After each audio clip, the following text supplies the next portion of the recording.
Brad and Brandon, and we are inside the food truck.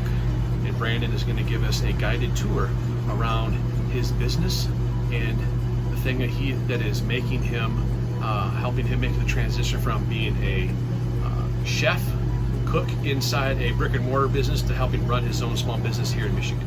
So Brandon, can you show us around your wagon for us, please? Yeah. So right now, just 3 sink, hand sink, little storage areas. Then we got the counter, which when I'm prepping, I use this as a prep space. Get all my meats and do my trimmings and stuff here. My holdings, I got 2 steam wells, and then over here is where I have my breads, and then I do all my measurements, weights for sandwiches. And then if you look outside, so this is the monster that does all the heavy heavy work. Boy. Yeah. So yeah, that is just awesome. 4 shelves. Underneath this shelf, there's a little area for water, a holding tank for water. And then if you look over here, that's how my water source is. Okay. And then I put on my wood down there. As you can see, there's still some going. I did a little, I used it to warm up the brisket today. Okay. Now, do you have a specific type of wood that you find works best for your products? I started off with oak. I did some cherry and hickory. Okay. And right now I'm using black walnut. Okay. I got a really good deal on it. Okay. And it's local. Okay. Black walnut's a Michigan awesome tree. So. Okay. Now, when we met the other day, you were sharing a little bit with me that you got your first exposure to barbecuing on a professional level down in North Carolina. Is that correct? Yeah, a little bit. I started down there actually working in a hospital cafeteria. Okay.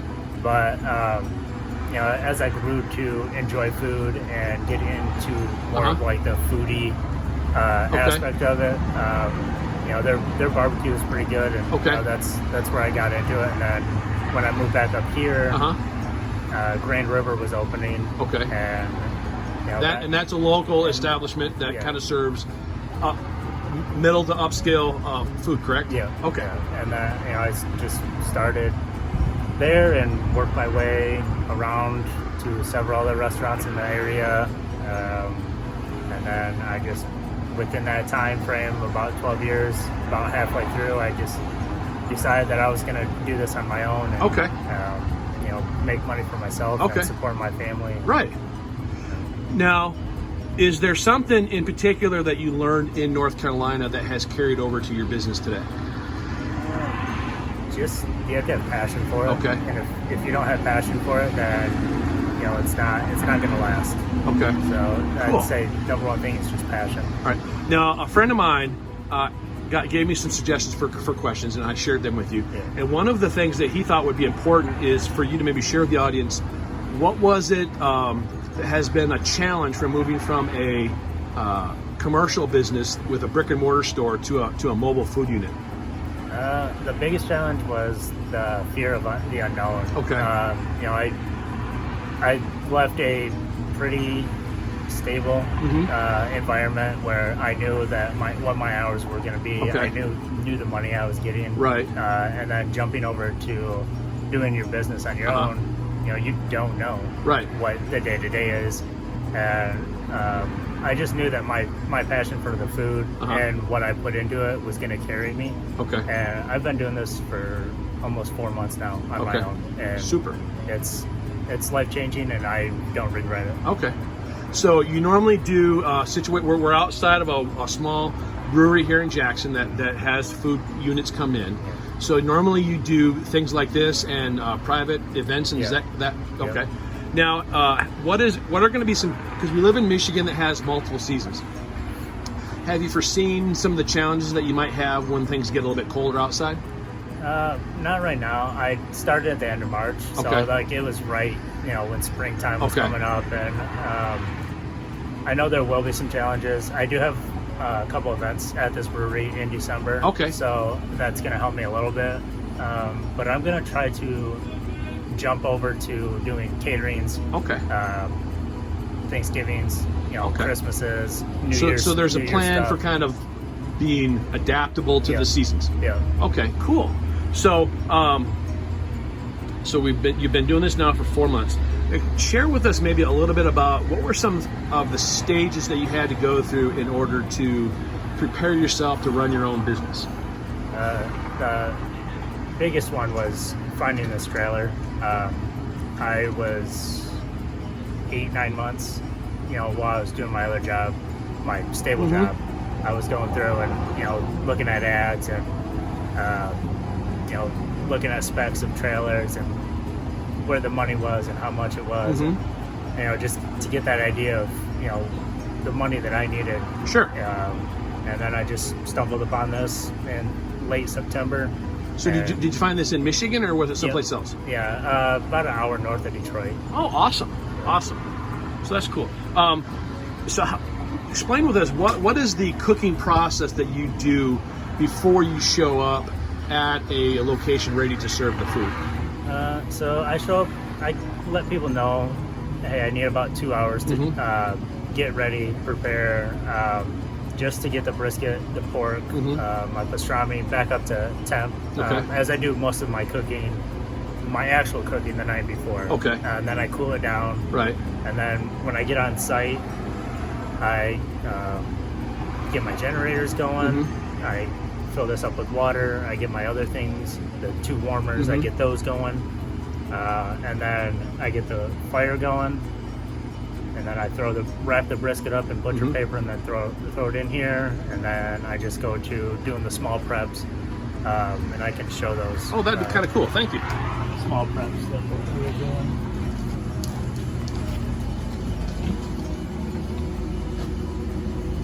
So these are some of the toppings? Yeah, so these are toppings for the fries. Okay. There's the smoked jalapeno, cilantro, and green onions. So now, are these done in the smoker, or are these done on a different unit? I throw them right in the smoker, and they nice. 45 minutes. Okay. Now, is there like ingredients with it, or is it just the pepper? No, just the pepper. Awesome. Sometimes a little bit of oil, but Okay. there's a lot of flavor already in this smoker. So Now, do you use like a specific type of oil, like an olive oil, or something, or just like a corn oil, or just whatever? Just a canola oil. Okay, awesome. And that's is that what is that? That's cilantro and green onions. awesome. And is that some salt up here? Yeah, some salt for the fries. Okay, awesome. And then you've got the different staging units over here. Yep. The trays, the folding units, the napkins, and the cutlery. Yes. Okay, awesome. Talking about fries. Let's. So the fries that I do, they're Kennebec fries. Okay. I hand punch them. Okay. And then I blanch them and put them down on this tray, put them in here, and then when someone orders them, I put them in the fryer, and they take about 3 minutes. Okay. And then they're nice and crisp. Now, I've heard the term blank. What exactly does that mean? Blanching it. So people do it in water or oil. I do it in oil. I set my temperature 250 to 275. And then I fill the baskets, put them right in the oil for about 7 minutes. Okay. And then once they're done, just let them hang, let the oil drip off. Okay. And then put them on a sheet tray and let them cool down. And then when service happens, they're on that tray, and then I just go back in, put my fryer at 350, and then fry them for about 2 to 3 minutes. Okay. So according to your menu, you focus on sandwiches and burnt ends. Yes. So what was the process that went into making that sort of decision? For me, it's something that's short menu. Okay. They're fast times. Okay. I don't want to, if I have long lines, I don't want people, thinking that it's going to take forever. Right. So it was just small menu, keeping it simple, and fast ticket times. Okay. Were my 3 main. And so then, like we were talking about before, you posted online about a loaded fry option. Now, do you do that kind of often, or is that just kind of something that comes up based upon leftover options that you might have for a limited time? So it's just a limited time. I do have 2 normal loaded fries on my menu right now. And it's either pork or brisket. And then they get mozzarella cheese, bacon, jalapenos, and the green onions. Okay. And then they get on the brisket is the spicy mayo that I make. Okay. And then on the pork is cilantro crema. All right. But the one I have today and tomorrow was just, I had some ingredients from the catering that weren't used. And so I just, I was like, I have the ingredients. Right. I might as well just use them instead of throwing them away. And I'm assuming with being a small business and with inflation the way it is, it's important to be a good steward to use all the ingredients and resources that you have in order to kind of make a successful go of this. Yeah. Okay, sure. Cool. So my next question is, what were some things that went into the creation of your original menu? Just things that I liked. I know, to me, when I started the barbecue, like what I was deciding on and what initially came for barbecue is that there are some barbecue trucks here in Jackson, but I felt that there could at least be one more. Sure. And so, those food trucks, they do platters. I think one does sandwiches. But I just wanted to stick strictly to sandwiches and fries because I know that they're just going to be simple and quick. Cool. So, for those that don't know, we live in a small to medium-sized community in the middle of Michigan. And so we're talking, we're on a crossroads between some different highways.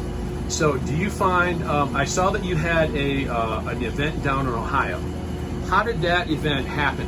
Actually, it wasn't in Ohio. Okay. It's a company from Ohio. From Ohio. So where was that event in the area? Or what? Yeah, so they have a beach house on Manitow Beach. Okay. And there was just a family, a work family get together. The company's in Ohio. But they found me on Yelp. Nice. And then, I talked to them for about 2 months, as I was getting things going and ready for them. And, that's...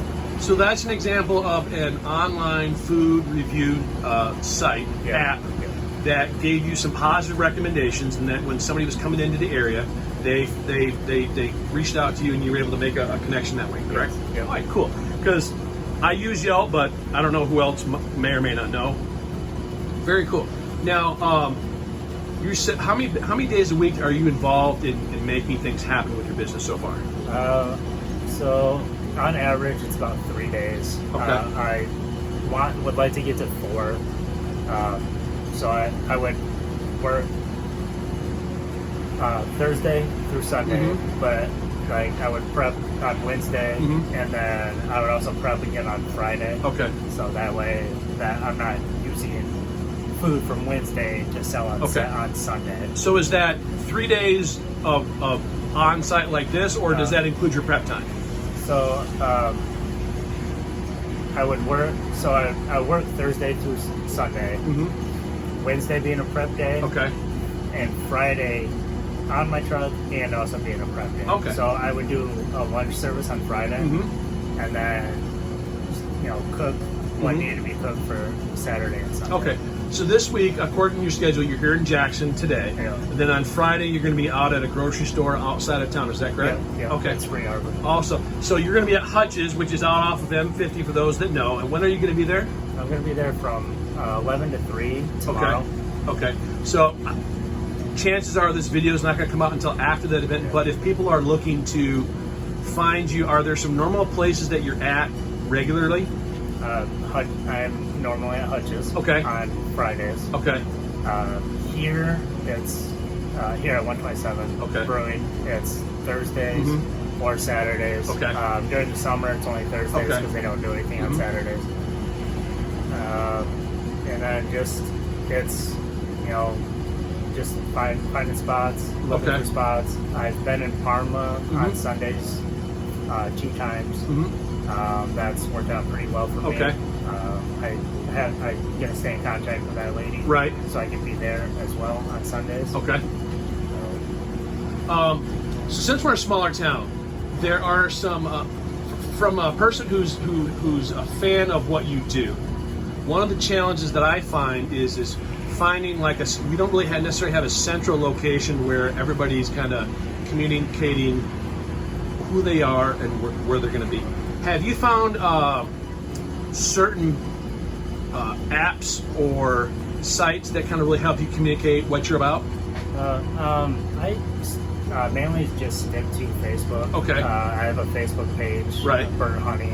Okay, and we'll include that information in the stuff after we put this video out. And I use that. My POS system also, when I put events and locations in, Okay. I can put the location, Uh-huh. and then people that have already been Okay. here and I've asked for like phone numbers or emails, it tracks their information. Okay. And so like today, the POS system sent out an alert Okay. at like 9:05 this morning, Okay. So, saying, "Hey, Burnt Honey's going to be at Right. 127 Brewing," and the 14 people or so that, Right. that I have contact information for, they got all that information. okay. I've always wondered how that works because you see that on like a lot of the big shows, like Yeah. television. People kind of have a way to kind of track this stuff. But that's an interesting piece of information to know. And POS system I use is GoodFind. Okay. All right. And I took some snapshots of your site, and I'll include that at the back end of the video, Okay. so people can kind of get a look at what that actually is. Yeah. All right, cool. Now, one of the things that I was real impressed with as I was sitting inside the establishment is on the table you have a little menu that has the QR code. So that takes you to the POS. Yeah. So it takes you guys to the POS. Right. It shows on the top. It shows like what I'm about, where Okay. I came from, and then as you're scrolling up to look at the menu, Okay. you can order Okay. through that app, Right. and then I'll get alerts either through on my tablet Uh-huh. or on my phone. Okay.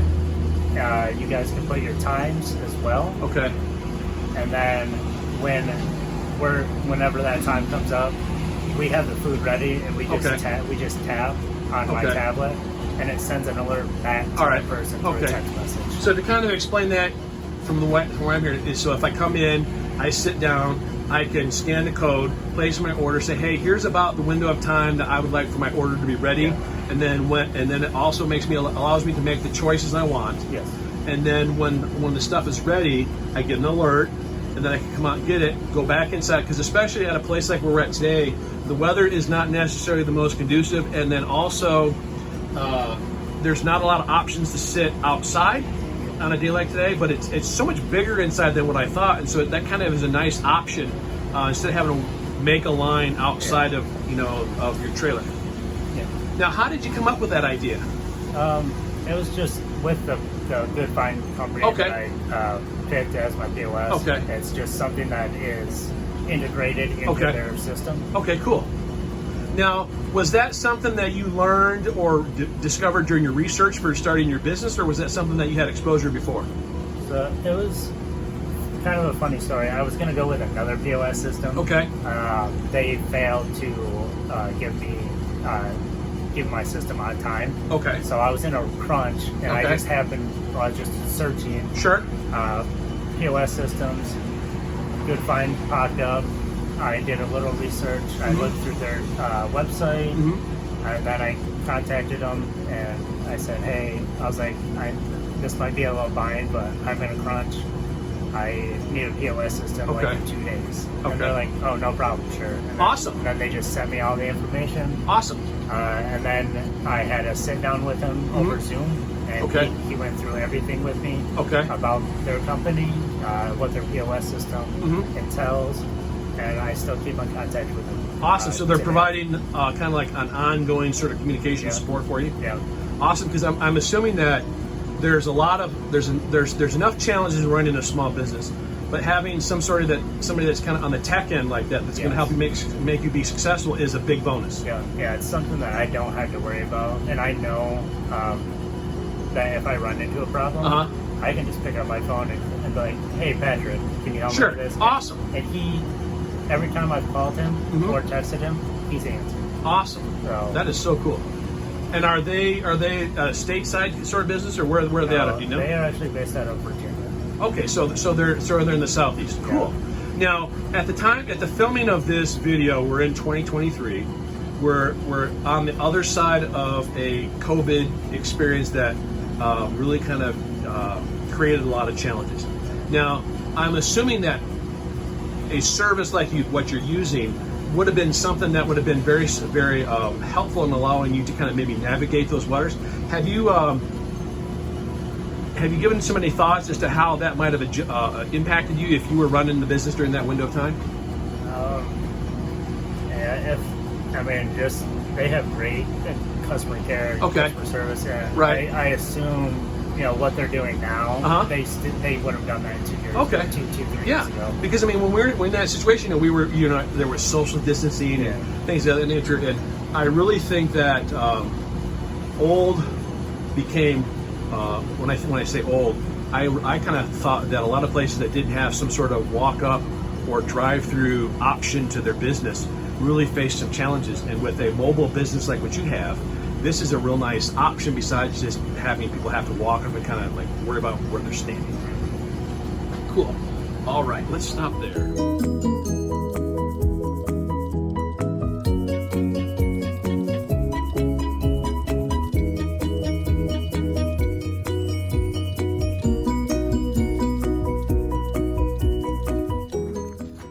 So, there is the finished product. I have a brisket sandwich with the fries underneath.